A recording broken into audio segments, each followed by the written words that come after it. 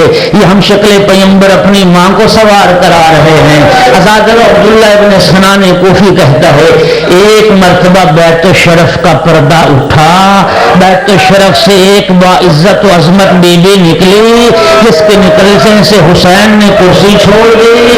جناب عباس نالین سنبھال رہے، علی اکبر بازوؤں کو تھام کے سہارا دے رہے، اور محمد پردہ محمل درست کر رہے. میں نے پوچھا یہ باعزت بی بی کون؟ اور سارے جوانان بنی ہاشم جس کی تعظیم کے لیے مشغول ہو گئے. عبداللہ نے جانتا یہ علی کی بڑی بیٹی زینب ہے. اللہ دارو جناب عباس علمدار آگے بڑھے، اپنے زانوں کو خم کیا، عرض کیا قضا دیا میرے زانوں کا سہارا لے کے سوار ہو جا. اللہ دارو یہ 28 رجب کو مدینے سے روانگی تھی، لیکن یہی زینب جب 11 محرم کا دن آیا بے پالان اونٹ لائے گئے، ناظرت یمیناً و شمالا، کبھی دائیں دیکھتی تھی کبھی بائیں، مقتل کر رخ کیا. عباس بھائی، علی اکبر بیٹا، اور محمد اٹھو، آج زینب کو کوئی سوار کرانے والا نہیں. الا لعنت اللہ علی القوم الظالمین وسیعلم الذین ظلموا ای منقلب ینقلبون. اللہم صل علی محمد و آل محمد. نعرہ تکبیر، نعرہ رسالت.